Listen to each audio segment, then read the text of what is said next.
آج کا ہمارا ٹاپک ہے روزے کی اہمیت. اس حوالے سے انشاءاللہ عز و جل ہم علماء کرام سے رہنمائی حاصل کریں گے. تو آئیے بڑھتے ہیں سوالات کی طرف, اور میں قبلہ شاہ صاحب کی طرف آؤں گا. اور پہلا سوال, قبلہ شاہ صاحب یہ ارشاد فرمائیے گا, قرآن پاک میں ارشاد ہوا کہ یا ایھا الذین آمنوا کتب علیکم الصیام کما کتب علی الذین من قبلکم لعلکم تتقون. اے ایمان والو, تم پر روزے فرض کیے گئے جیسے تم سے پہلے لوگوں پر فرض کیے گئے تھے تاکہ تم پرہیزگار بن جاؤ. اس آیت میں یہ فرمایا گیا جیسے تم سے پہلے لوگوں پر فرض تھے. اس سے معلوم ہوتا ہے کہ شاہ صاحب روزہ بہت قدیم عبادت ہے. تو یہ فرمائیے کہ پچھلی شریعتوں میں روزوں کا کیا تصور تھا اور اس کے کیا احکام ہوتے تھے, اور آج کا یعنی اس شریعت میں کیا معاملہ ہے؟ جی بالکل, آپ نے جو بات ذکر فرمائی ہے سورۃ البقرہ کی اس آیت کے ضمن میں کہ یا ایھا الذین آمنوا کتب علیکم الصیام کما کتب علی الذین من قبلکم لعلکم تتقون, کہ ایمان والو روزہ تم پر فرض کیا گیا ہے جس طرح تم سے پہلے لوگوں پر فرض کیا گیا تاکہ اس کے ذریعے تم تقوی حاصل کرو. روزہ ایک بہت بنیادی عبادت ہے جس کی نیت ہی کہ اگر آپ دیکھیں تو اس کی نیت جو ہمارے علماء نے احادیث اور قرآن کی آیات اس کے تمام مفاہیم کو سامنے رکھ کر جو اس کا خلاصہ نقل کیا وہ یہ ہے کہ مسلمان بنیت عبادت صبح صادق سے لے کر غروب آفتاب تک عمدن قصدن کھانے پینے اور جماع سے خود کو روک کے رکھے.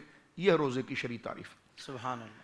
آپ کا یہ سوال کہ یہ اس کی فرضیت کیا پہلے بھی ہو چکی ہے, اس سے پہلے یہ عرض کروں گا کہ اسلام کے اندر اس کی فرضیت بالتدریج ہے, کیونکہ دین اسلام دین فطرت ہے, انسان کی طبیعتوں کے تقاضوں کو بالکل موضوع رکھا گیا. مکی زندگی کے اندر اگر آپ دیکھیں تو ابتدائی دور کے اندر اگر آپ دیکھیں گے تو صرف اعتقادی تربیت تھی, یعنی کسی عبادات کو خاص طور پر بدصورت فرض نہیں کیا گیا. صحیح. بس یہ تھا کہ تم دار اسلام کے اندر داخل ہو رہے ہو تو عقیدہ توحید میں خود کو پختہ کرو, عقیدہ رسالت میں پختہ کرو, عقیدہ آخرت میں پختہ کرو. اس زمانے میں جنہوں نے ایمان لایا ان کے لیے صرف یہی کافی تھا کہ وہ اعتقاد کے اندر پورے ہو جائیں. اب جب ہجرت کے بعد حضور سید عالم صلی اللہ علیہ وسلم کا جو دور مبارکہ 10 سال کا ہے, اس میں بالتدریج اب احکام عبادات کا نفاذ ہونے لگا, یعنی دلی اعتقاد کے ساتھ ساتھ عملی مظاہرہ کیا ہوگا. اس میں سب سے پہلی فرضیت جو ہے وہ نماز کی ہوئی. وہ اس لیے تھا کہ بدن مشقت کو برداشت کر سکے, تو یہ بہت آسان طریقہ پہلے لایا گیا نماز کا. اس کے بعد جب بدن عادی ہو گیا تو اس کے بعد زکوٰۃ کو لایا گیا. انسان کے لیے بہت شاق ہوتا ہے, بہت مشکل ہوتا ہے کہ بندہ اپنا مال کما کر پھر وہ کسی غریب پر خرچ کرے, تو نماز کے ذریعے بدن کا ایثار, بدن کی قربانی, بدن کو رب کی بارگاہ میں مطیع و فرمان بردار بنانا, اس کی مشق کرائی گئی. اور اس کے بعد مال کی مشق کرائی گئی, یعنی زکوٰۃ کا ادا کرنا. اور اس سے بڑا جو سب سے بڑا مرحلہ تھا وہ اپنے نفس کشی کے لیے, کہ اپنے آپ کو بھوکا پیاسا رکھ کر گویا کہ تقوی کو حاصل کرنا اور معاشرے کے اندر غریب, نادار اور فقیر لوگوں کی اس درد, اس تکلیف, اس پیاس اور اس گھٹن کو محسوس کرنا. تو یہ تیسرے درجے کے اندر یعنی ترتیب فرضیت کے اندر اگر آپ دیکھیں گے تو نماز ہے, زکوٰۃ ہے, اور اس کے بعد روزہ اسلام میں فرض کیا گیا. اس سے قبل اگر آپ دیکھیں تو لعلکم تتقون کے ضمن کے اندر اور پھر کتب علیکم الصیام کما کتب علی الذین من قبلکم, تمام مفسرین لکھتے ہیں کہ روزہ ایک ایسی پاکیزہ عبادت ہے جو زمانہ قدیم سے چلی آئی. اگر آپ قدیم مصری تاریخ کو پڑھیں, یونان کو دیکھیں, یہاں تک کہ غیر اسلامی تہذیب کو اگر آپ دیکھیں, یا جو صحائف اللہ رب العالمین جل وعلا کی جانب سے نازل ہوئے بصورت صحائف کے, بصورت کتب کے, چاہے وہ صحف ابراہیم ہے, چاہے وہ تورات ہے یا انجیل, ان تمام کے اندر روزوں کی خصوصیت رکھی گئی ہے. فرمایا یہ وہ تاریخ ہے کہ تم سے پہلے بھی ہم نے روزے فرض کیے. جس طرح کہ احادیث کے اندر بھی آتا ہے, اشارہ بھی قرآن کے اندر موجود ہے کہ 40 دن تک حضرت موسیٰ علیہ السلام نے روزہ رکھا. یہاں پر جو آخری بات میں عرض کرنا چاہتا ہوں ٹیکنیکل, وہ یہ ہے کہ روزے ہی کی فرضیت کا پہلے سے اہتمام کیوں کرایا گیا. جی, اس کی وجہ حضرات صوفیہ نے بڑی باریکی سے پکڑی ہے.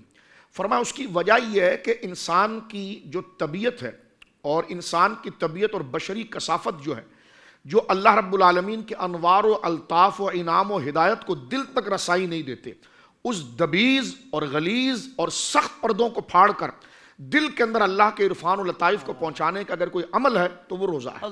کہ وہ شہوات کو توڑ دیتا ہے. سبحان اللہ. وہ شہوات کو توڑتا ہے. جب شہوات ٹوٹتی ہے تو یہ انسان کے اندر موجودہ عارضے کے اندر سب سے خطرناک جو عارضہ ہے وہ شہوات کا ہے، تو اس کو توڑنے والی چیز جو وہ روزہ ہے، اور یہ اللہ رب العالمین جل وعلا کی جانب سے الطاف و انوار و عنایات اور ہدایت کو براہ راست دل کے اندر قبولیت کا درجہ دیتا ہے۔ اور اس میں ایک بات یہ سمجھ لیجئے، علماء نے لکھا کہ کثرت روزہ ہی طبیعت کو لطیف کرتا ہے اور وہ متوسمین میں سے ہو جاتا ہے، جس قرآن میں آیا نا کہ ان فی ذلک لآیات للمتوسمین، کہ اس میں متوسمین کے لیے گویا کہ نشانیاں ہیں۔ متوسمین وہ ہیں جو صاحبان فراست ہیں، صاحبان کشف ہے، کہ اتقوا فراست المومن۔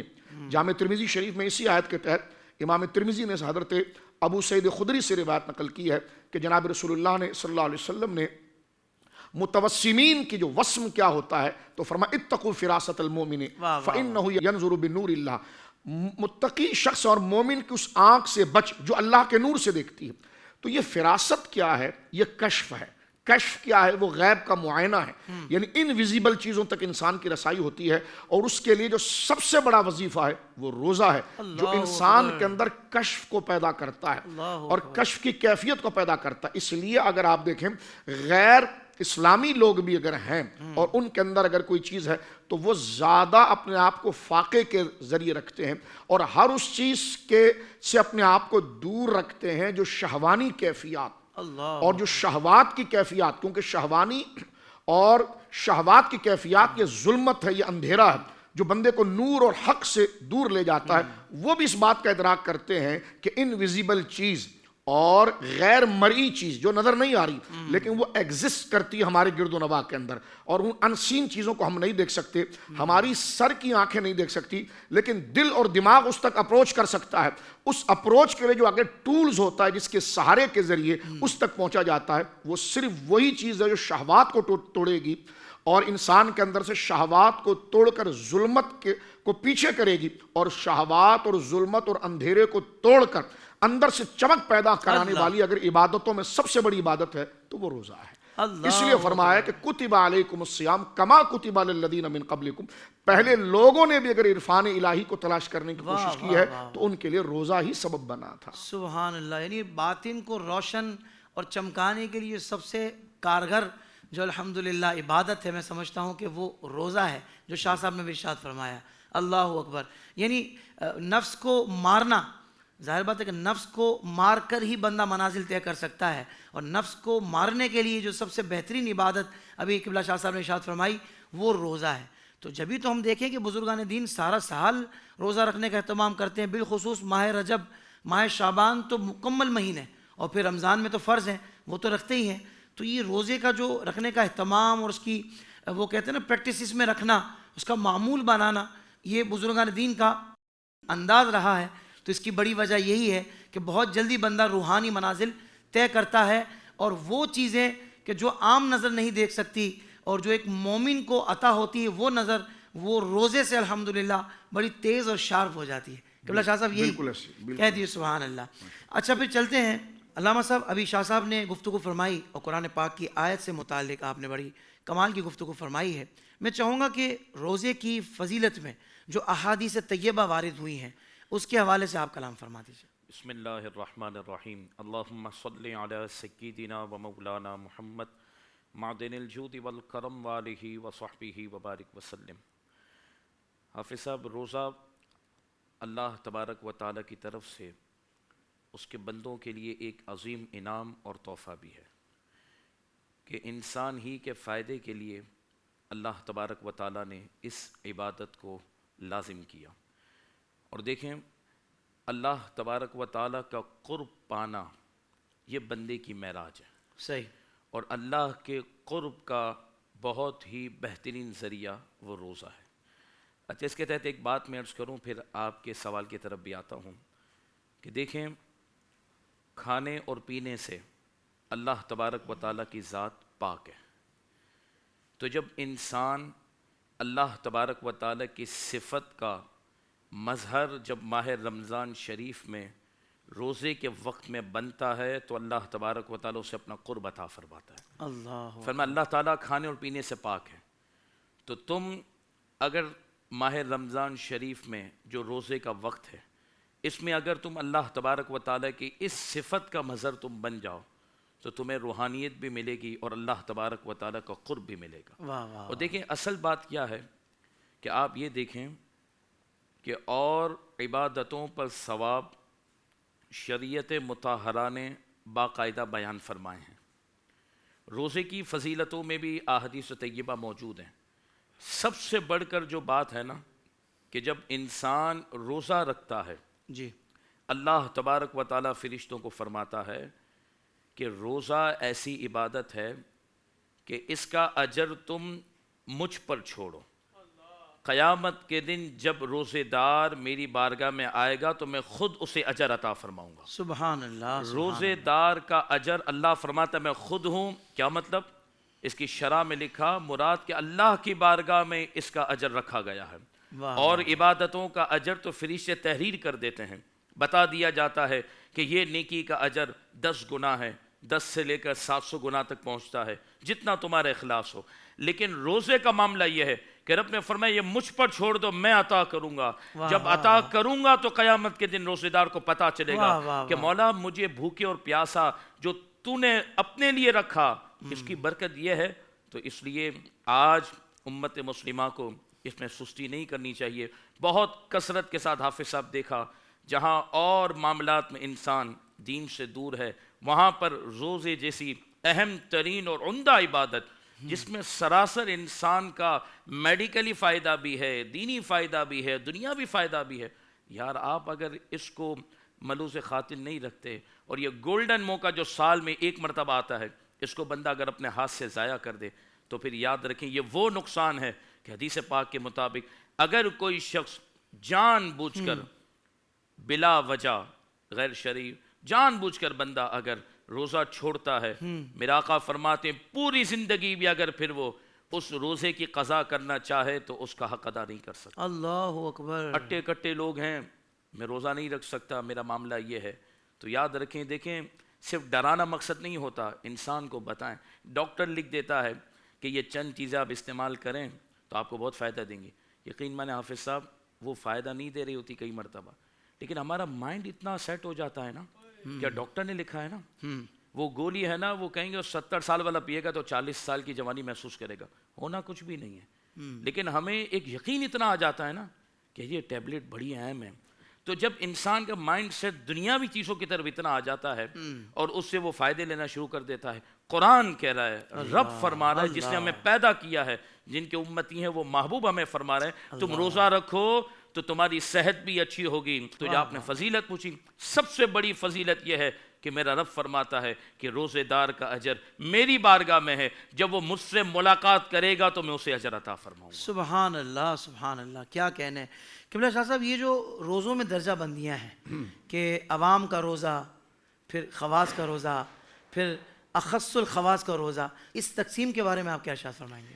دیکھیے بالکل یہ اپنی کیفیات کے حوالے سے ہے، جس طرح کہ ابھی ذکر کیا گیا کہ روزے کے اجر کے حوالے سے موطا امام مالک کے اندر یہ روایت موجود ہے کہ حضور سید عالم نے فرمایا کہ اللہ رب العالمین شاہ فرماتا ہے کہ ہر عبادت کی کا ایک اجر ہے، 10 گنا ہے، 700 گنا ہے، سوائے روزہ کے کہ میں خود اس کی جزا بن جاتا ہوں۔ جب اس ارشاد ہوا فرمایا کہ قال النبی صلی اللہ علیہ وسلم کل عمل ابن آدم یضاعف، ہر عمل انسان کا جو ہے وہ بالتدریج اللہ رب العالمین جل وعلا کے فضل سے بڑھتا رہتا ہے۔ فرمایا الحسنۃ بعشر امثالها الى 700 ضعف، یہاں سکتے کہ 10 گنا سے لے کر وہ 700 گنا تک بڑھ جاتا ہے۔ فرما قال اللہ تعالی الا الصوم، مگر سوائے روزے کے جو ہے اللہ رب العالمین جل وعلا فرماتا ہے کہ میں خود اس کی جزا دوں گا، یعنی اس کی حد نہیں رکھی گئی۔ مسلم میں بھی ہے، لیکن موطا امام مالک کے الفاظ میں نے آپ کے سامنے پڑھے ہیں، اور قرآن کریم فرقان حمید کی یہ آیت کہ انما یوفی الصابرون اجرہم بغیر حساب، کہ واحد صرف وہ نیکی ہے کہ جس کا اجر اللہ رب العالمین جل وعلا اپنے فضل سے اس میں کوئی کٹوتی نہیں فرمائے گا، اور اس عمل کا پورا اجر اللہ تعالیٰ فرمائے گا، اور وہ ایک عمل ہے صبر۔ صبر ایک ایسا عمل ہے کہ جس پر اللہ رب العالمین نے فرمایا کہ ارشاد باری طرح اجرہم بغیر حساب، یعنی اس کا پورا اجر دیا جائے گا، اور لا تعداد بغیر حساب و کتاب کا اجر دیا جائے گا۔ آپ جو بھی شرح دیکھیں گے اس آیت کی کہ یہاں صبر سے مراد کیا ہے، علماء نے کہا روزہ۔ واہ واہ واہ. تو گویا کہ یہ آیت کریمہ بھی اس طرف مکمل اس معاملے کی طرف مشیر ہے کہ روزہ جو ہے وہ عظمت والا ہے کہ جس کی جزا اللہ رب العالمین جل وعلا مکمل عطا فرماتا ہے، بلکہ انسان کی سوچ سے زیادہ عطا فرماتا ہے. اور عبادتوں میں وہ عبادت صبر ہے، اور سب سے مشقت والی چیز ہے. ان اللہ مع الصابرین، قرآن نے ذکر کیا کہ صبر والوں کے ساتھ خدا ہے. تو یہاں پر بھی اگر آپ دیکھیں کہ وہ انا اجزی بہ، میں اس کی جزا دیتا ہوں، اور ایک اس کا تلفظ ہے انا اجزا بہ، میں خود اس کی جزا بن جاتا ہوں. اللہ اکبر. تو آپ اندازہ لگائیے کہ ایک اس کا اعراب یوں بھی پڑھا گیا نا کہ وانا اجزا بہ، میں خود اس کی جزا بن جاتا ہوں. اس کی طرف غور کرنا چاہیے. ہمارا اس کی طرف توجہ نہ ہونا، ان فضائل اور کمالات کی طرف توجہ نہ ہونا، اور نادانی کی بنا پر ہماری نیتیں تھوڑی کمزور ہو جاتی ہے، ذوق کم پڑ جاتا ہے. تو وہ نیت اور ذوق کم ہونے کی وجہ سے ہماری پریکٹیکل اور عملی زندگی جو ہے اس میں کمزوری آتی ہے، جس کی بنا پر آپ نے جو ارشاد فرمائی ہے 3 درجے بن جاتے ہیں. علماء نے اس میں کیٹیگری لکھی ہے، روزے کا حق ادا کرنے والی کیسے طبقے ہیں یا کیسی فکر ہے. اس میں محض ایک عوام ہے. لوگوں میں رمضان شریف کے برکات اور ثمرات اور اس کی حقیقت سے ہم کنار ہونا اور فکری طور پر اس سے ایک قلبی وابستگی اور ہم آہنگی کرنے میں کیفیات مختلف ہوتی ہیں. جی.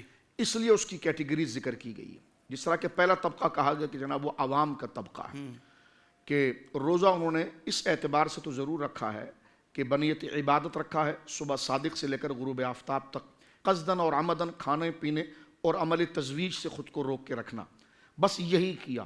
اس کے بعد جو نہیں بولنا تھا وہ بھی بولا.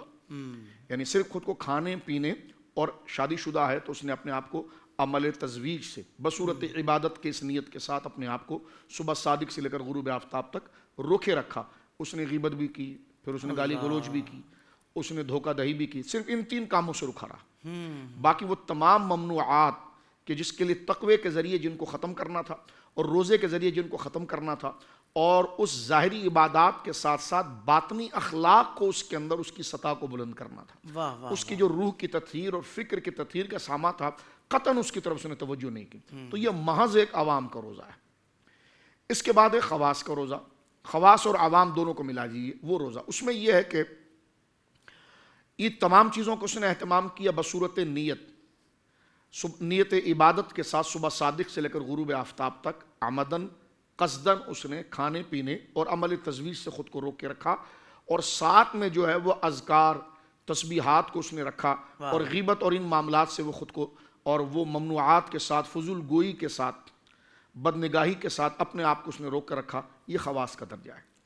خواص الخواص کا درجہ یہ کہ ان تینوں چیزوں کے ساتھ جو اصل روزہ ہے کہ بنیت عبادت صبح صادق سے لے کر غروب آفتاب تک عمدن، یعنی مکمل جانتے ہوئے کھانا پینا اور عمل تزویج سے خود کو روکا، ساتھ میں اپنی زبان کو فحش گوئی سے، غیبت سے، نگاہوں کو حرام مناظر سے، بد نگاہی سے اپنے آپ کو روکا، اور پورا وقت اس نے جو اس کو آرام کے علاوہ آرام بھی کیا تو ان وقت میں کیا جس میں کوئی عبادت ضائع نہ ہو. مثلا جو فرض نمازیں ہیں وہ اس کی نہ نکل جائیں.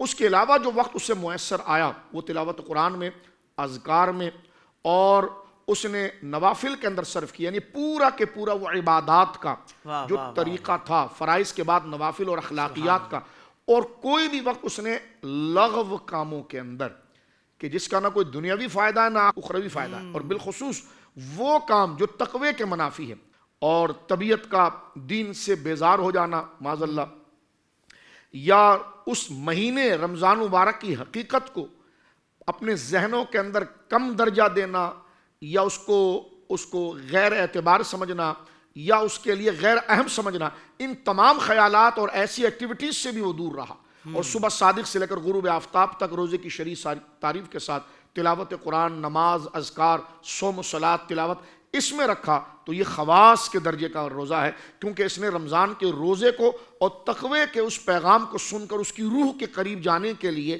ان تمام چیزوں کو اس نے بروئے کار لایا جو فرمان مصطفیٰ کریم صلی اللہ علیہ وسلم میں دیگر اور جگہوں پر اخلاقیات میں باطن کی تطہیر کے لیے اور تزکیے کے لیے موجود ہے. تو لہذا جس نے روزے کو کی اہمیت اور قدر اور حصول تقوی کے لیے جتنا اپنے آپ کو سنجیدہ کیا، اس سنجیدگی میں اس پارسائی کے حصول کے لیے اس کا درجہ آگے بڑھتا چلا گیا۔ اس اعتبار سے اس کی 3 کیٹیگری بنا لی گئی ہے کہ عوام کا روزہ، خواص کا روزہ اور خواص الخواص کا روزہ۔ سبحان اللہ، سبحان اللہ۔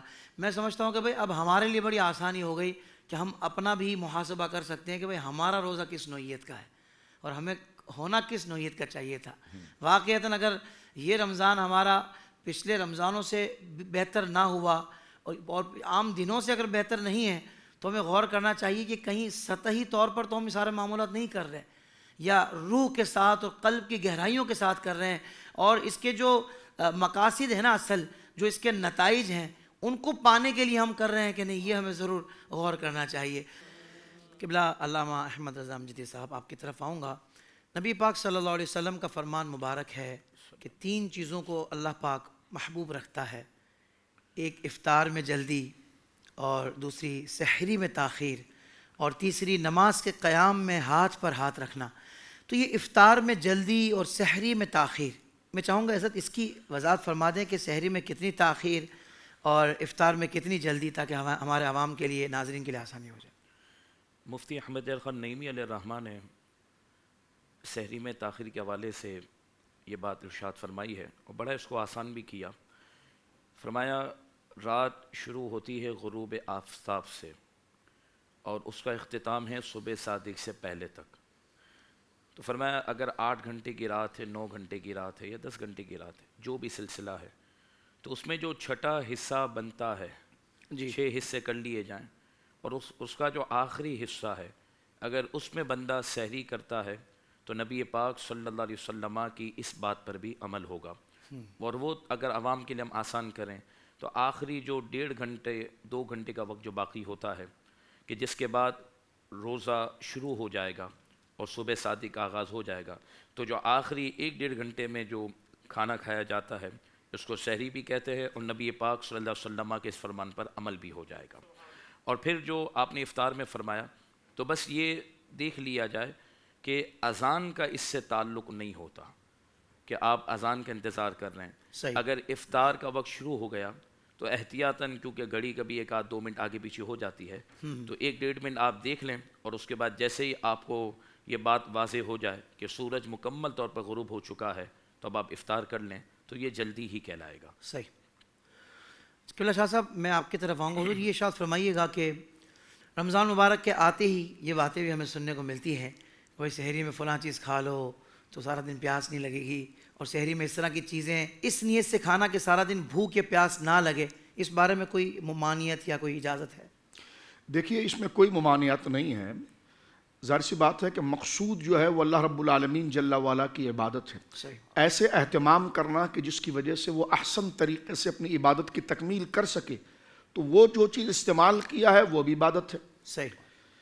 تو اگر اس قسم کی غذا وہ لیتا ہے کہ جس سے اس کو پیاس نہ لگے، اور پیاس کی طرف جب توجہ جائے گی تو عبادت سے گویا کہ وہ غفلت کرے گا، خدا نہ کرے، یا اس کے دل کے اندر جناب جو ہے کہ وہ کوئی تنگی آئے گی، تو اس قسم کے اہتمامات کے لیے اگر وہ ایسی غذا کا انتخاب کر لیتا ہے تو یہ اس کے لیے انتہائی محبوب ہے۔ اسی طرح میں عرض کرنا چاہتا ہوں، یہ تو اس کی عبادت کا طریقہ ہے۔ افطار کی اجرت کے حوالے سے ایک بات میں عرض کرنا چاہتا ہوں۔ جناب رسول مکرم صلی اللہ علیہ وسلم نے کی حدیث مبارکہ ہے کہ افطار کے اندر میری امت اجلت کرے، اور اس پر بشارت بھی موجود ہے، لیکن یہاں پر ایک افطار کی اجلت جو ہے وہ مستحب ہے۔ افطار کی اجلت مستحب ہے۔ قرآن کریم فرقان حمید کا ارشاد ہے وَأَتِمُّوا الصِّيَامَ إِلَى اللَّيْلِ، کہ روزے کو جو ہے وہ رات تک پورا کرو۔ تو الہ جو ہے انتہائی غایت کے لیے آتا ہے۔ أَتِمُّوا الصِّيَامَ إِلَى اللَّيْلِ، روزے کو رات تک لے جاؤ۔ أَتِمُّوا الصِّيَامَ إِلَى اللَّيْلِ، روزے کو مکمل کرو رات تک۔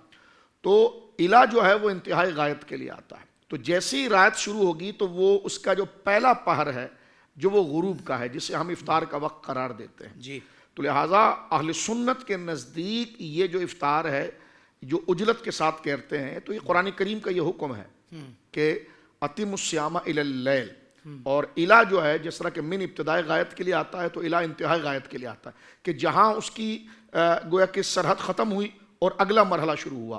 تو دن جو ختم ہوتا ہے بالاتفاق سب کو پتا ہے کہ دن جو ختم ہوتا ہے وہ غروب کے وقت ختم ہوتا ہے. تو اسی لیے اہل سنت اجلت کے ساتھ اس میں روزہ مکمل ہوگا. اور سرکار علیہ السلام کی حدیث مبارکہ ہے. یہ ساری بات کرنے کا مقصد صرف یہ ہے کہ افطار کے اندر جو اجلت ہے نا یہ مستحب ہے. بار دوستوں کے ذہن میں یہ آتا ہے کہ مستحب پر دوام بدعت ہے. ایک بات ہمیں یہ بھی سننے کو ملتی ہے کہ مستحب پر جو ہے وہ مداومت بدعت ہے. تو میں نے کہا ذرا آپ بتائیے کب آپ نے اندھیرے میں روزہ کھولا ہے؟ آپ بھی تو, ہم نے بھی دیکھا ہے اگر آپ بوڑھے بھی ہو گئے ہیں تو ہمیشہ بھائی اذان ہو گئی, دیکھو اذان ہو گئی, اور فوراً کھجور لیا, بھائی غروب کا وقت ہو گیا, کیلنڈر چیک کرو کہ جناب وقت داخل ہوا. تو وقت داخل ہوا تو وہ ابتدائی وقت ہوتا ہے اجلت کا, جلدی کرنے کا. تو تاجیل جو ہے وہ جلدی افطار کرنا یہ مستحب ہے. تو وہاں سے یہ بات تو ثابت ہو جاتی ہے کہ مستحب پر دوام جو ہے وہ کسی مسئلے کو بدعت نہیں بناتا, اور یہ معمول ہمارا یہاں پر رہتا ہے. کیا دلیل آپ نے نکال کر ان کے سامنے رکھی ہے کہ دیکھیں جب یہاں نہیں تو پھر فلاں جگہ پر کیوں. کیا بات ہے شاہ صاحب, یہی انداز ہے بڑوں کا. بھائی ماشاءاللہ بات سمجھا جاتے ہیں, اور صحیح موقع پر عوام کو بھی سمجھا دیا, نہیں کہ جن کو بہکایا جاتا ہے, گمراہ کیا جاتا ہے کہ دیکھو جب یہاں کوئی مسئلہ نہیں ہے ان کو تو وہاں مسئلہ ہے, اس کے لیے مسئلہ کچھ اور ہے, اصل مسئلہ نہیں ہے. اللہ آپ کو جزائے خیر دے. شاہ صاحب یہ بھی ارشاد فرمائے نا کہ روزے میں ٹائم پاس نہیں ہو رہا ہوتا بعض اوقات نا, مطلب لوگ اس کو ٹائم پاس کرنے کے لیے کچھ ایسی ایکٹیویٹیز جیسے گیم کھیلنا یا سوشل میڈیا کا استعمال اس طریقے سے, تو کیا کہیں گے حضرت, یہ اس کو بوجھ سمجھ رہے ہیں روزے کو, یا اس کی لذت سے آشنائی نہیں ہے, یا اس کے اجر پر توجہ نہیں ہے؟ اس پر کچھ کلام فرمائیں. بالکل یہ عدم توجہ کی وجہ سے ہوتا ہے. یہ کھیل کود اور لغویات وہاں پر ہوتی ہے کہ جب حصول تقویٰ کے لیے طبیعت گویا کہ تیار نہ ہوتی, اور بدقسمتی کے ساتھ بس کسی طریقے سے یہ ٹل جائے, یہ وقت ٹل جائے, تو یہ ذہنی بیداری کا غماز ہوتا ہے. ورگر حصول تقویٰ کے لعلکم تتقون, اور وہ اللہ رب العالمین جل وعلا کی جزا. اور پھر آپ دیکھیے روزہ تو ہے ہی صبر کا, تو اس قسم کی کیفیات جو آپ کی طبیعت کی تطہیر نہ ہونے کی وجہ سے وہ شہوانی کیفیات اور ذہنوں کا منتشر ہو جانا, یا دل کا یا دماغ کا دین سے دور ہو جانا, اس قسم کی مشکلات تو وہاں پر آئے گی, اور اسی سے خود کو روکنا وہ صبر ہے. تو جب جیسا ابتدا میں بات کر دی گئی کہ روزے کی جزا اللہ خود بنتا ہے, عز اسمہ, تو وہ اجر اس لیے ہے کہ ان مشکلات کا آپ نے سامنا کرنا ہے, کہ ہر وہ چیز جو مزاج روزہ, روح تقویٰ کے خلاف ہوگی, اور وہ اپنے آپ کو اپنی طرف اٹریکٹ کر رہی ہوگی, اور آپ اس میں مبتلا اس لیے ہونا چاہ رہے ہوں گے کہ بس یہ جو ڈیوریشن ہے کہ افطار کا وقت آ جائے اور میری جان چھوٹ جائے, اور یہ رمضان کسی طریقے, تو یہ طبیعتوں کے اندر یہ اچاٹ پن آتا ہے. اس وجہ سے بندہ اپنے آپ کے لیے اپنے وقت گزارنے کے لیے غیر ضروری ایکٹیویٹیز لے لیتا ہے, غیر ضروری مصارف وہ لیتا ہے اس لیے کہ اسے یا تو علم نہیں ہوتا, یا علم ہو گیا تو پھر دلچسپی نہیں ہوتی. تو لہٰذا جو تقوی, جیسا ہم نے عوام اور خواص اور خواص الخواص کا جو ذکر کیا, اس میں بھی یہ جواب مضمر تھا اور شامل تھا.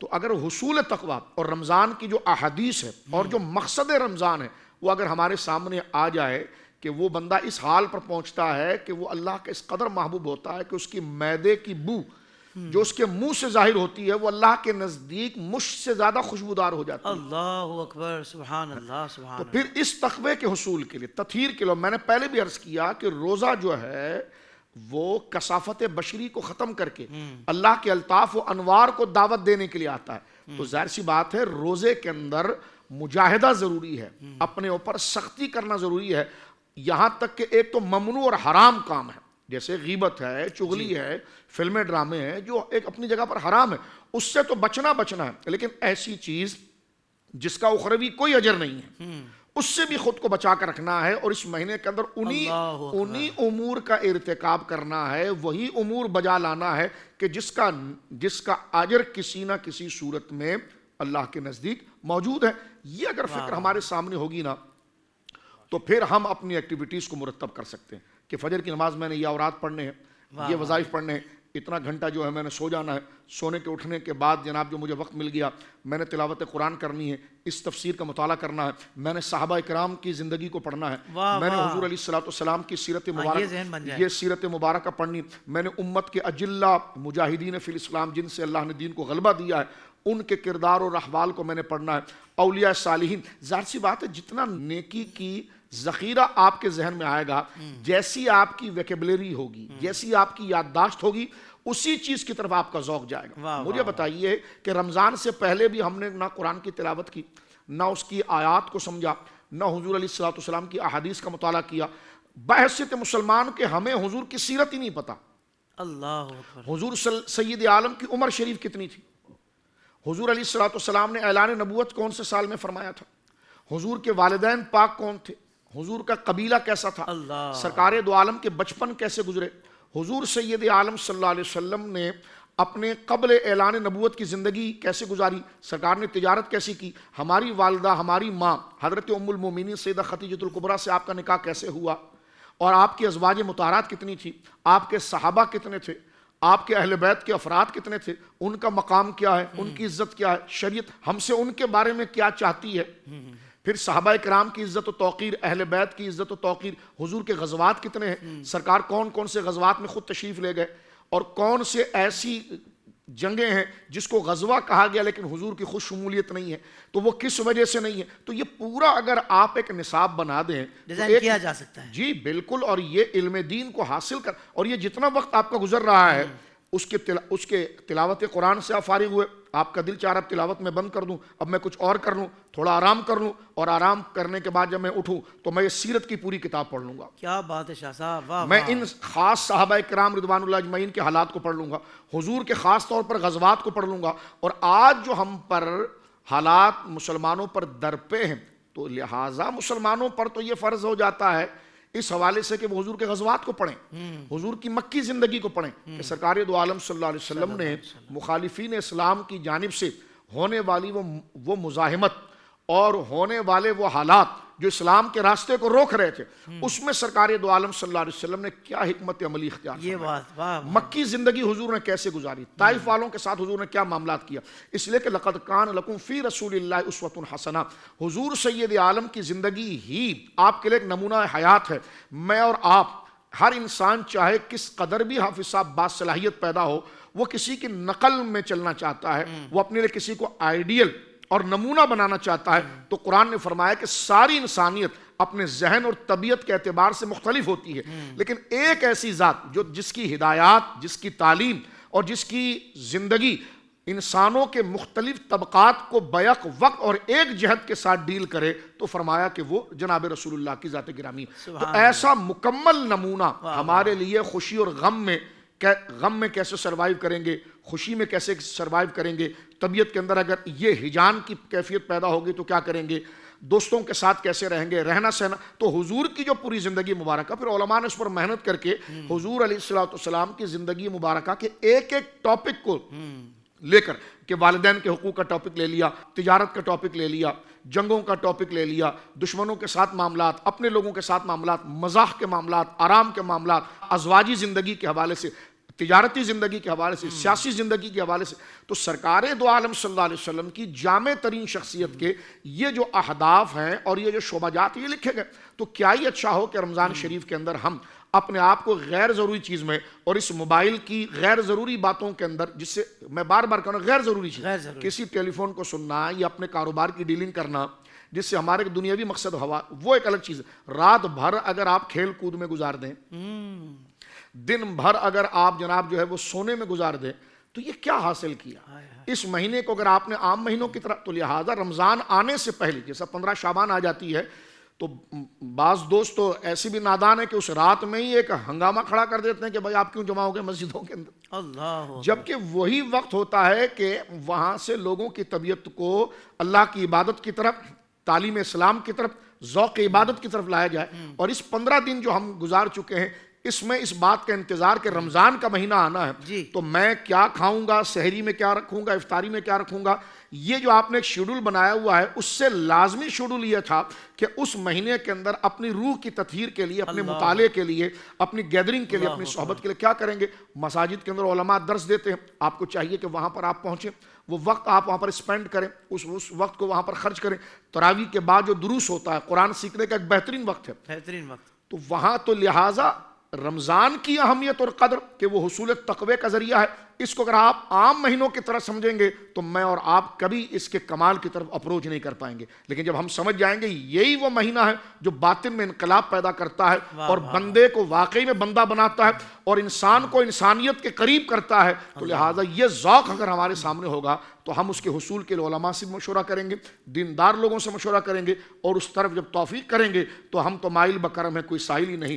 جب بندہ خود کوشش کرے گا تو اللہ رب العالمین خود قبولیت کی توفیق عطا فرما دے گا. سبحان اللہ سبحان اللہ، کیا کہنے شاہ صاحب، ماشاء اللہ. علامہ احمد امجدی صاحب، حضرت یہ بات تو طے ہے کہ ماہ رمضان کے آغاز ہوتے ہی ماحول بالکل بدل گیا. یعنی ایک آفس کے اندر ایک بندہ جاتا تھا علاوہ رمضان نماز پڑھنے، رمضان سے پہلے. رمضان شروع ہوئی تو شاید ایک آدھ کوئی رہ جاتا ہوگا. اب اس کے لیے بھی بہانہ نہیں ہے کہ یار وہ ماحول نہیں ہے. میں کہتا ہوں ماحول ایسا ہے کہ عبادت کی طرف مائل ہونا بہت آسان ہے. جس کے ذہن میں یہ ہے نا کہ میں ایمان والا ہوں تو مجھے پریکٹیکل بھی ہونا ہے، اس کے لیے ایک بہترین ماحول بن چکا ہے. حضرت روزے سے متعلق بات چل رہی ہے. برش کر کے جو نارملی صبح اٹھ کر جو برش کرتے ہیں، ٹوتھ برش کرتے ہیں، اب ٹوتھ برش تو نہیں کر پا رہے، مسواک کی طرف مائل ہو رہے ہیں. میں چاہتا ہوں مسواک کے حوالے سے حضرت کوئی ایسا خوبصورت ارشادات حضور کے جو ہیں وہ اگر آپ عطا فرما دیں تو ہماری یہ قوم مستقل مسواک کی سنت پر عمل پیرا ہو جائے. لیکن ویسے بھی حافظ صاحب روزے کے علاوہ بھی جیسا کہ شاہ صاحب نے فرمایا کہ اسوہ حسنہ کے اندر نبی پاک صلی اللہ علیہ وسلم کی یہ بات موجود ہے کہ آقا دو جہاں صلی اللہ علیہ وسلم نے اپنی پوری ظاہری حیات پاک یوں سمجھیں کہ مسواک پر آپ نے دوام فرمایا، ہمیشہ کی فرمائی. جب آخر میں آپ دنیا سے پردہ فرما رہے ہیں اس وقت بھی مسواک کو نبی پاک صلی اللہ علیہ وسلم نے پسند بھی فرمایا اور اختیار بھی کیا ہے. سبحان اللہ. اور مطلب سب سے بڑی بات یہ ہے کہ مسواک سے جو ہے نا اللہ تبارک و تعالیٰ کی رضا اور اس کا قرب مل جاتا ہے. تو رمضان شریف کے مہینے کے اندر اگر ہم تھوڑی سی صرف توجہ دیں، وہی بات ہے نا کہ اگر ہمیں ایڈورٹائزمنٹ میں کسی ٹوتھ پیسٹ کی جو ہے نا وہ یوں سمجھیں کہ فضیلتیں اور فوائد بتا دیے گئے تو خود ہی خود ہمارا ذہن بن جائے گا. ہم اس کو ری چیک بھی نہیں کرتے کہ یہ صرف ایڈورٹائزمنٹ ہے یا واقعی میں اس میں کوئی جان ہے.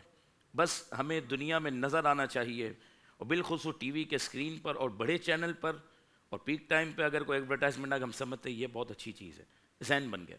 ایک طرف نبی پاک صلی اللہ علیہ وسلم کے اتنے فرامین موجود ہوں جس میں فرمایا سب سے بڑھ کر بات یہ کہ اللہ کا قرب مل جاتا ہے، فرشتے اس کے منہ کے قریب ہو جاتے ہیں. اور مسواک سے جب بندہ نماز ادا کرتا ہے تو علیحدہ اگر بندہ مسواک کے علاوہ نماز پڑھے اور مسواک کر کے پڑھے تو 70 درجے بڑھ جاتے ہیں. اللہ اکبر کبیرہ. یا 5 روپے اگر ہمیں روٹی یا دودھ کہیں سستا ملے تو وہاں ہماری اپروچ ہوتی ہے، اور یہاں 70 گنا فضیلت بڑھ جاتی ہے، اس پر ہماری توجہ نہیں ہوتی. نبی پاک صلی اللہ علیہ وسلم کی پسند ہے. حافظ صاحب آپ نے بڑا اچھا سوال بھی کیا، اور یہ موقع ایسا ہے رمضان شریف کا کہ اس میں بندہ کبھی صبح کو آرام کر لیتا ہے، آفس ٹائم کے علاوہ بات کر رہا ہوں، کبھی دوپہر میں تھوڑا اگر آفس سے آیا تو تھوڑا ریسٹ کر لیتا ہے. تو مسواک 2-3 مرتبہ یہ روزے کی حالت پہ بھی کر سکتا ہے اگر اس نے اس میں توجہ دے دی. کہتے وہ مجھے مسواک بنانا نہیں آتی، ریشہ بنانے. میں نے کہا آپ تھوڑی سی توجہ دے دیں تو اس کا میڈیکلی فائدہ بھی ہے، دینی فائدہ بھی ہے، دنیاوی فائدہ بھی ہے. ایک میں آپ کو مثال دوں، ہمارے استاد محترم قبلہ بابا جی علیہ رحمہ ایک مرتبہ بہت بڑے ڈینٹسٹ جو ہے نا وہ آپ کے پاس تشریف لائے تھے، اور ایسے ہی بات چیت ہوئی تو انہوں نے بابا جی علیہ رحمہ کے دانتوں کی چمک دیکھی تو کہا کہ ایسی چمک ہے اور اس ایج کے اندر، اور پھر ایسی مضبوطی ہے کہ کوئی دانت ہلا بھی نہیں ہے.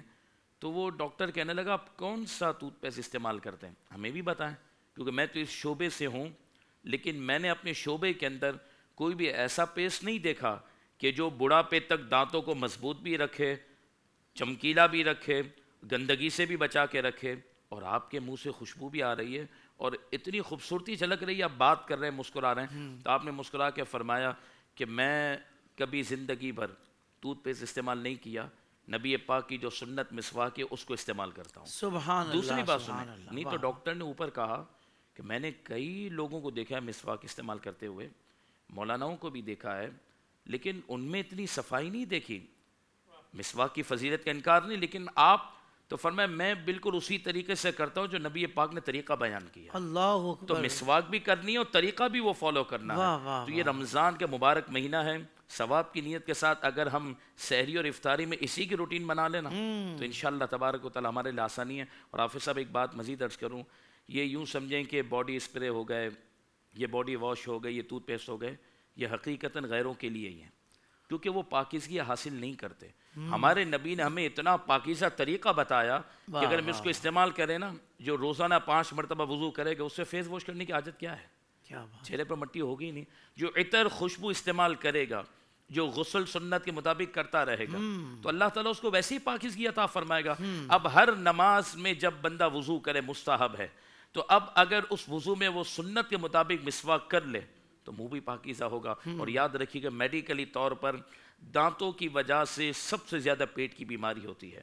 اگر انسان بیماری سے بچنا چاہتا ہے تو دنیا کا کوئی بھی ٹوتھ پیسٹ مسواک کا مقابلہ نہیں کر سکتا۔ برش کرنے سے تو دانتوں میں گیپ آ جاتے ہیں، دانت کمزور ہو جاتے ہیں، تو فضائل اتنے ہیں، بندہ اس طرف مائل ہو جائے تو انشاءاللہ فضیلت بھی ملے گی۔ اور نبی پاک صلی اللہ علیہ وسلم کے فرامین کی روشنی میں بزرگوں نے لکھا کہ جو مسواک پر پابندی کرتا ہے، اللہ تعالیٰ اسے ایمان کی موت عطا کرتا ہے، اس کا ایمان سلامت رہتا ہے۔ تو اللہ رب العالمین مجھے بھی عمل کی نعمت دے اور سب کو عمل کی نعمت دے۔ آمین۔ آپ نے بابا جی علیہ رحمہ کی مثال دی، میں اپنے بابا جی کی بات کروں، میرے والد گرامی 70 سال کے قریب ماشاءاللہ عمر ہونے والی ہے، 70 سے پیچھے ہیں، مگر دانت ایسے مضبوط کہ اخروٹ دانتوں سے توڑ لیں گے ماشاءاللہ عز و جل۔ وجہ مسواک کی پابندی۔ حضور ہم نے زندگی کا ایک بڑا حصہ دیکھا ہے کہ آپ والد صاحب مسواک کے بغیر وضو نہیں کرتے، روٹین بنی ہوئی ماشاءاللہ۔ تو دیکھیں یہ ہمارے سامنے، ہمارے گھر کی بات میں آپ کو بتا رہا ہوں۔ ایک اور افسوس کی بات میں کرنا چاہتا ہوں کہ سپر اسٹورز پہ ہم دیکھتے ہیں کہ 150 قسم کے ٹوتھ پیسٹ رکھے ہوئے ہوں گے، پر وہاں مسواک نہیں ملتی۔ دو وجوہات ہیں، ایک تو وجہ یہ ہوگی کہ شاید ان کی ترجیحات میں نہیں ہے رکھنے کے لیے، اور دوسری طرف عوامی ڈیمانڈ نہیں ہے کہ بھئی کرنے والے ہوں، ہم سے آ کے لوگ طلب کریں تو ہم کیوں نہیں رکھیں گے۔ تو میں کہتا ہوں کہ تھوڑا ہمیں اپنے رویوں پہ غور کرنا چاہیے کہ ہم 150 قسم کے انہوں نے ٹوتھ پیسٹ کیوں رکھے ہوئے کہ وہ 150 کے 150 استعمال کرنے والے آتے ہیں، پر مسواک مانگنے کے لیے کیوں نہیں جاتے سپر اسٹورز پہ۔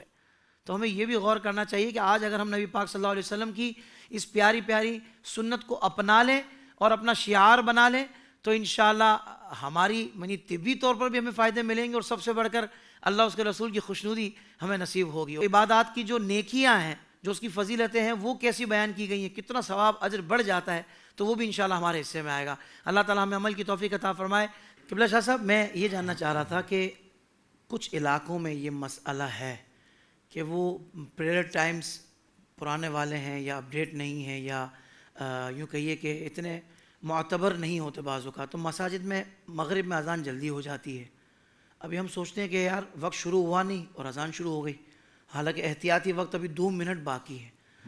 تو ایسے میں وہ جو روزہ دار ہیں، اہل محلہ ہیں، ان کو کیا کرنا چاہیے، ان کو کیا احتیاط کرنی چاہیے کہ وہ مکلف نہیں ہے، اگر مسجد میں اذان ہو رہی ہے تو بھائی کھول لیں، اس طرح کر لیں، یا مسجد والے تک بات پہنچائیں یا اس کی تصدیق کریں؟ اس معاملے میں کیا احتیاط کرنی چاہیے ارشاد فرمائیں؟ دیکھیے بہت حساس مسئلہ ہے، اور اب تو ڈیجیٹل دور ہے، صحیح، اور جو نقشہ جات ہیں اور کیلنڈر ہیں وہ تو بڑی آسانی انداز کے ساتھ آپ اپنے موبائل پر بھی اس سے اپروچ کر سکتے ہیں۔ صحیح، اور یہ احتیاطی طور پر نہ ٹی وی پر اکتفا کریں اور نہ جناب جو ہے کہ وہ اذان پر کریں، الا یہ کہ آپ کو اس بات کا یقین ہو کہ یہاں سے یہ اعتبار اور معتبر طریقے سے اس چیز کا اعلان ہوتا ہے۔ بالکل صحیح۔ اپنے لیے تصدیق کے لیے جو باقاعدہ جو ماہرین علم ہے، علم توقیت کے اور اہل سنت کے جو جید علماء ہیں جنہوں کی نگہداشت اور نگرانی کے اندر اس کو مرتب کر دیا گیا ہے، وہ چارٹ آپ کو بڑی آسانی کے ساتھ مل جاتا ہے۔ صحیح۔ جب دسترخوان پر میں اور آپ کھانے کی تمام چیزیں جو بالکل بابرکت ہے، باعث اجر ہے، جمع کر کے ہم اس سے استفادہ کرنے کی توفیق حاصل کرتے ہیں، تو اس کی وجہ کیا ہے کہ جب روزہ ہمارا مکمل ہو تب یہ غذا ہمارے لیے بدصورت انعام اور اجر کا باعث بنے گی۔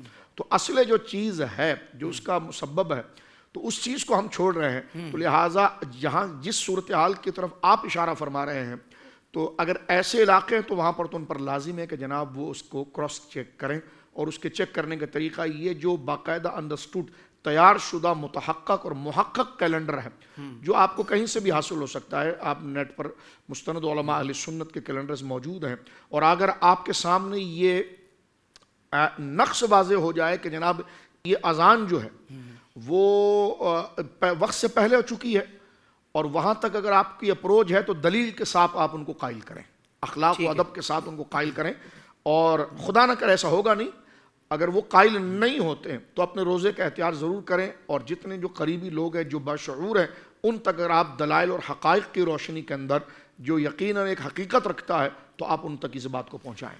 سبحان اللہ. میں ناظرین کو یہ بتانا چاہتا ہوں یہاں پر ان کی آسانی کے لیے کہ دعوت اسلامی کی ایک اپلیکیشن ہے پریئر ٹائمز کے نام سے, جو قبلہ شاہ صاحب نے فرمایا نا کہ علم توحید کی روشنی میں اس کو ماہرین نے تیار کیا ہے. تو بالکل اسی طریقے سے اسی معیار پر دعوت اسلامی نے الحمدللہ یہ اپلیکیشن پریئر ٹائمز کے نام سے, اگر اب تک آپ کے موبائل میں نہیں ہے تو اینڈرائڈ والے ہوں یا آئی فون والے ہوں, ایپل والے ہوں, وہ اس اپلیکیشن کو ضرور آج ہی ڈاؤن لوڈ کر لیں. اس میں کیا ہے, پریئر ٹائمز بھی ہیں, آپ جس علاقے میں رہتے ہیں اس کے مطابق اس کی لوکیشن کو اپڈیٹ کر کے اس جگہ آپ اس ٹائم پر بھروسہ کر سکتے ہیں. ماشاءاللہ بہت بہترین ہے. اور ایون کہ مجھے ایک بندے نے کہا کہ یار وہ فلاں جگہ میں گیا تھا تو قبلے کا تعین نہیں ہو رہا تھا, تو میں نے کہا آپ کے پاس یہ اپلیکیشن نہیں ہے؟ بولا نہیں. تو بولا میں نے تو تحری کر لی تھی. وہ تو تحری کہلاتی ہے نا وہ جو. تو بولا میں تحری کر لی تھی. میں نے کہا بھائی تحری آپ ضرور کریں, مگر یہ اپلیکیشن جب موجود ہے تو پہلے اس سے استفادہ کر لیں. اگر نہیں, اس کے بعد بھی کوئی آپ کو تسلی نہیں ہے تو پھر تحری کی تو ظاہر بات ہے کہ ایک شریعت میں موجود ہے گنجائش. تو اس پر ہم غور کر لیں کہ جو واقع جدت کے ہم جہاں دیگر بہت سارے جو جدتیں ہیں ان سے فائدے اٹھا رہے ہوتے ہیں, تو پھر دینی معاملات میں ہم ان جدتوں سے کیوں فائدہ نہیں اٹھاتے کہ باقاعدہ ایک اسلامک آرگنائزیشن نے اس اپلیکیشن کو مرتب کیا ہے اور بہت ہی مہارت کے ساتھ کیا ہے. تو بہترین موقع ہے اور اس کو اپنانے کا اور اس کے مطابق اپنے روزے یعنی سحر و افطار کو مینیج کرنے کا. شاہ صاحب ایک سوال ذہن میں آ رہا تھا کہ وہ کہتے ہیں کہ یار وہ غلطی سے پانی کا پورا گلاس بھی پی لیا تو روزہ نہیں ٹوٹتا. یہ تو ہم نے بچپن سے سنا ہے اور پی بھی لیا ہے, کبھی ایسا ہوا بھی ہے. تو وہ کہتے ہیں کہ بھائی غلطی سے جو پی رہا ہوتا ہے نا, مطلب سمجھو اللہ پاک یہ اہتمام کر رہا ہے اس کے لیے کہ اس نے پی لیا. تو کبھی ہم نے یہ بھی مسئلہ بعد میں سنا کہ یار کوئی پینے جا رہا ہو نا تو آپ اس کو روک کیوں رہے ہو؟ اب روکنے والے کے لیے روکنا ضروری ہے یا نہیں ہے, یہ شاہ فرما. دیکھیے پہلی بات تو یہ جو آپ نے ذکر کیا کہ پی لیا, یہ تو جامع ترمذی شریف کی حدیث مبارکہ موجود ہے اور صحاح کے اندر یہ روایت کئی جگہ پر موجود ہے کہ اللہ رب العالمین نے میری امت سے خطا اور نسیان سے قلم کو اٹھا لیا ہے. صحیح. اب ظاہر سی بات ہے جو بھولا ہے تو وہ مکلف ہی نہیں ہے, تو وہ تو ہم اس کو نہ کوئی تان کریں گے نہ اس ایکٹیویٹیز کا مذاق اڑائیں گے, کیونکہ اس امت کے لیے حضور سید عالم کی طرف سے یہ ریلیف موجود ہے. ایک بات, مذاق بھی نہیں اڑائیں گے, کوئی شریعت بھی نہیں اڑائیں گے. ایک بات. اب یہ کہ جو صورت آپ پوچھ رہے ہیں کہ جناب اب اٹھا کٹھا آدمی ہے, وہ پانی پینے جا رہا ہے, تو آپ اس کو روکیں گے بھائی آپ کو روزہ ہے؟ ہاں ایسا ضعیف العمر شخص ہے کہ جناب وہ روزہ پورا کرنے میں اس کے لیے پریشانی کا باعث ضرور بنے گا, یا مریض ہے. اب اس کے ساتھ اگر یہ عارضہ لاحق ہو رہا ہے تو پھر آپ تھوڑا توقف کریں اللہ, کہ تاکہ وہ اپنے اس جو اس کو جزوی استثناء ملا ہے اس سے وہ مکمل طور پر ہمکنار ہو کر. تو یہ ہر ایک کے لیے نہیں ہے, یہ اس کے لیے ہے کہ جو مریض ہے یا عمر رسیدہ ہے اور وہ اپنے روزے کو اب بآسانی و سہولت گویا کہ مکمل تکمیل نہیں کر سکتا ہے, تو اس کے لیے یہ شریعت مطہرہ نے بصورت فطری تقاضے کے تحت احتیاط فرمائی. بالکل ٹھیک ہے. شاہ صاحب میں نے یہ بھی دیکھا ہے کہ اب اس میں لوگ جو ہے نا وہ نیکیوں کی طرف مائل تو ہوتے ہیں روزے میں, لیکن لوگوں نے اپنی اپنی کیٹیگریز بنائی ہوئی ہیں. جیسے گناہوں میں کیٹیگریز بنائی ہے نا کہ نہیں یار یہ گناہ میں نہیں کرتا, باقی 50 گناہ کر رہا ہے, لیکن چونکہ اس کو یہ برا جانتا ہے تو اس لیے وہ فلاں گناہ یہ نہیں کر رہا. تو اس میں احتیاط میں بھی لوگوں کا یہ ہے کہ فلم نہیں روزے میں فلم نہیں دیکھتا, میں ڈرامہ دیکھ لیتا ہوں, نہیں ڈرامہ نہیں دیکھتا, بس پرینکس دیکھ لیتا ہوں. حضرت یہ جو لوگوں نے اپنے اپنے معیارات بنائے ہوئے ہیں کہ نہیں اس کو برا جان رہا ہے مگر جو دوسری چیز وہ بھی بری اپنی جگہ ہے, اس کے لیے وہ بری اس کو نہیں سمجھ رہا ہے یا کم برا جان کر اس کو اختیار کر رہا ہے, اس کے بارے میں کیا شاہ فرمائیں؟ کسی چیز کو برا سمجھنا حافظ صاحب اور غیر برا سمجھنا یہ آپ نے اپنی عقل پر کیسے منحصر کیا ہے؟ کون سی چیز حرام کے درجے میں آ رہی ہے یا کون سی چیز حلال کے درجے میں آ رہی ہے؟ تو کیا آپ کا یہ علم ہے؟ آپ قرآن و سنت کا علم رکھتے ہیں؟ آپ فقہ کی جزیات اور اس کے اصول کا علم رکھتے ہیں کہ آپ اس میں یہ فیصلہ کرنے جا رہے ہیں؟ نہیں ہے. تو آپ کا دین سے اتنا گہرا تعلق ہی نہیں ہے کہ آپ اپنے قیاس فاسد کر کے آپ گویا کہ غلط نتیجہ اخذ کریں. لہٰذا جو چیز ممنوع ہے وہ ممنوع ہے. لہٰذا جب اس کے لیے واضح چیزیں موجود ہیں کہ وہ ڈرامہ ہو یا وہ فلمیں ہو, الغرض وہ اسی کی ایک شاخیں ہیں, جب وہ منع ہے تو منع ہے. تو آپ یہ نہیں کہہ سکتے کہ اپنی سہولت کے لیے کہ یا اپنے ذہن سے اس کی تعبیر نکالیں کہ میں یہ نہیں کر سکتا تو یہ کر سکتا ہوں, تو آپ وہاں نہیں رکیں گے, آپ دوبارہ اسی کی طرف آئیں گے. اللہ. اور جو ناجائز ہے وہ ناجائز ہے, جس کو علماء نے ڈکلیئر کر دیا ہے اور قرآن و سنت کے دلائل سے جو اس کی شرعی قباحت ہے وہ بالکل واضح ہے. تو آپ کو چاہیے کہ جہاں پر شریعت کا حکم واضح ہو چکا ہو اور علماء اس کے لیے ایک محقق فیصلہ کر چکے ہوں, تو وہاں پر جب دلیل سامنے آ جاتی ہے نا تو وہاں پر تو قیاس شرعی نہیں ہوتی ہے. تو آپ تو پڑھے لکھے نہیں ہیں, تو آپ ایک قیاس فاسد کیسے کرنے جا رہے ہیں؟ اللہ اکبر. اس کا مطلب یہ ہوا شاہ صاحب کہ بس علماء کرام سے جڑے رہنا ہے اور یہ مہینہ دین تو سے جڑنے کا موقع ہے. اللہ اور سب سے دیکھیے نا کہ میں کسی پر تان نہیں کرنا چاہتا، کسی سے بھی اگر آپ کو اپروچ کرنی پڑتی ہے تو بہت ایک لمبا وقت ملتا ہے، لیکن علماء سے تو اپروچ بہت آسان ہوتی ہے. واہ واہ واہ واہ. تو آپ مسجد کے علماء، جو مساجد کے علماء ہیں، ان کے پاس آپ جاتے ہیں، نماز جماعت کے ساتھ پڑھتے ہیں، اور اس میں وہ مسافہ کرتے ہوئے آپ مسئلہ پوچھ لیتے ہیں تو وہ آپ کو جواب دے دیتے ہیں. اللہ اکبر، سبحان اللہ. دنیا کا بھی فائدہ اور آخرت کا بھی فائدہ. کیا بات ہے. تو ہمیں اپنے علماء کی اور مسجد کے ائمہ کی گویا کہ قدر کرنا چاہیے کہ جو اپنے آپ کو لوگوں کی خدمت کے لیے اپنی ذاتی مصروفیت کے باوجود جو ہے کہ وہ لوگوں کے ساتھ اس قدر ہمبل اور ان کے ساتھ جو ہے کہ اس قدر ایثار کے ساتھ کام لیتے ہیں. اللہ اکبر، سبحان اللہ. قبلہ شاہ صاحب نے بڑی کمال گفتگو فرمائی ہے، علامہ احمد رضا امجدی صاحب نے بھی خوب گفتگو فرمائی ہے. ایک جملہ میں عرض کرنا چاہتا ہوں، موقع بڑا زبردست ہے. اب یہ بھی نہیں سمجھ آ رہا نا کہ یار کریں کیا، تو میں کہتا ہوں بھائی سب سے پہلے اپنی نماز درست کر لیں. بالکل. نماز درست کرنے کے لیے بھی یہ رمضان شریف کا مہینہ اتنا مبارک ہے. اور ظاہر بات ہے نماز درست اس صورت میں ہوگی کہ جہاں آپ اس کے فرائض، واجبات اور جو اس کی شرائط ہیں وہ جانیں گے، اس کا پریکٹیکل سمجھیں گے. اور ساتھ ہی ساتھ قرآن پاک کو صحیح پڑھنا بھی نماز میں ضروری ہے. تو قرآن پاک کو تجوید کے ساتھ، مخارج کے ساتھ اگر ایک مرتبہ پڑھ لیا جائے، ایسے اس میں عمر کی کوئی قید نہیں ہے کہ آپ اس عمر میں داخل ہو گئے ہیں اب میں کیسے سیکھوں، قبر میں تو نہیں پہنچا ہے نا، سانس باقی ہے نا، تو چانس باقی ہے. تو بس آئیے، یہ مساجد کے دروازے آپ کے لیے کھلے ہوئے ہیں، ائمہ کرام آپ کے لیے تشریف فرما ہے. بلکہ رمضان میں تو ایک ماحول ہوتا ہے کہ بھائی وہی والی بات جو شاہ صاحب نے ارشاد فرمائی کہ ہم تو مائل و کرم ہیں، کوئی سائل ہی نہیں، راہ دکھلائیں کسے، راہ رو منزل ہی نہیں. تو آنے والا اس کو دھتکار دیا جائے، اس کو اگنور کر دیا جائے. بالخصوص رمضان میں تو ایسا ہو ہی نہیں سکتا. عام حالات میں بھی یہ ائمہ یا علماء کبھی ایسا کرتے ہی نہیں. الحمدللہ یہ تو فی سبیل اللہ دین پڑھاتے ہیں، سکھاتے ہیں، اور ہماری دنیا و آخرت کو سنوارنے کے لیے ہمارے لیے بہترین معاونین ہیں. اللہ تعالیٰ ان کو بہترین جزا عطا فرمائے.